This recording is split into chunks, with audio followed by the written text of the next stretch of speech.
Samajwadi Party, meanwhile, has said it will oppose FDI during discussion in the Rajya Sabha, saying that it will, of course, maintain its stance in the upper house during the discussion. And this has been confirmed by its senior leader, Ram Gopal Yadav. Rajya Sabha में सपा भी और बसपा भी नहीं, कोई मोहरे की तरह रूप में इस्तेमाल हमें नहीं कर सकता। हमने जब चाहा अपने मन से डिसीजन लिया और अपने मन से। सर, लोकसभा में अगर वोटिंग होती है तो समाजवादी पार्टी किस तरह वोट करेगी? सरकार के पक्ष में या विपक्ष? वोटिंग की बात है एफडीआई पर। सर, एफडीआई पर राज्यसभा में हम एफडीआई के जो सरकार अगर लाएगी तो उसके खिलाफ वोट करेंगे।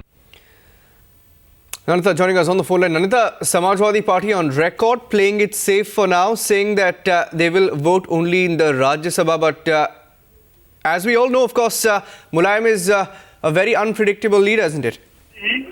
Well, Niranjan, one thing is clear that if the government is looking confident and has decided to go ahead with a vote on FDI, then it's clear that it's got its numbers in place. Whether that is through abstentions or walkout or what exactly takes place on that day itself remains to be seen. But what sources are telling us is that the numbers are in place. We're even being told by government sources that it's likely that the SP might abstain from voting altogether. They may stage some sort of walkout, but too early to say.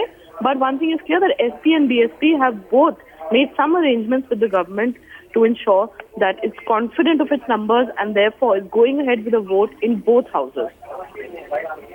Yeah, that's as far as Samajwadi Party is concerned. And how closely is the Congress, talking to Mulayam on the sidelines before that big day? Well, back channel talks have been going on pretty much since last week itself. And several times we ourselves have seen, Kamal Nath and other floor managers of the Congress party sitting down with SP leaders from Rajya Sabha as well as Lok Sabha.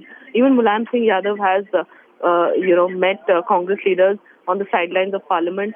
So meetings are going on and those negotiations have been on for the last 1 week.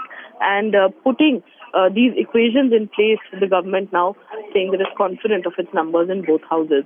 4th and 5th are the dates in Lok Sabha, and soon after that, similar discussion under Rule 168 in Rajya Sabha is going to follow, which will conclude in a vote.